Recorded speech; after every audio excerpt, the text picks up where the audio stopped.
వరద నష్టంపై సచివాలయంలో కేంద్ర మంత్రి శివరాజ్ సింగ్ చౌహాన్తో సీఎం రేవంత్ రెడ్డి సమావేశం ముగిసింది. తెలంగాణలో వరద నష్టం దాదాపు 5,438 కోట్లు ఉంటుందని ప్రాథమికంగా అంచనా వేసినట్లు కేంద్ర మంత్రి శివరాజ్ సింగ్కు నివేదిక ఇచ్చారు అధికారులు. రాష్ట్రంలో జరిగిన వరద ప్రభావిత ప్రాంతాల దృశ్యాలను power point presentation, photo exhibition ద్వారా సీఎం రేవంత్ రెడ్డి వివరించారు. ఎన్డీఆర్ఎఫ్ నిధులను రాష్ట్రాలకు విడుదల చేసే విషయంలో ఇప్పుడున్న మార్గదర్శకాలను సడలించాలని సీఎం విజ్ఞప్తి చేశారు. తాత్కాలిక మరమ్మతులకు తక్షణ సాయం అందించాలని కోరారు. శాశ్వత పునరుద్ధరణ పనులకు తగినన్ని నిధులు కేటాయించాలన్నారు. ఆంధ్రప్రదేశ్కు ఎలా సాయం అందిస్తారో అదే తీరుగా తెలంగాణకు సాయం అందించాలని సీఎం కోరారు.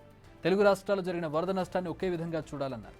విపత్తుల సమయంలో ప్రజలకు సాయం అందించే విషయంలో పార్టీలు, రాజకీయాలు ఉండవని కేంద్ర మంత్రి శివరాజ్ సింగ్ చౌహాన్ స్పష్టం చేశారు.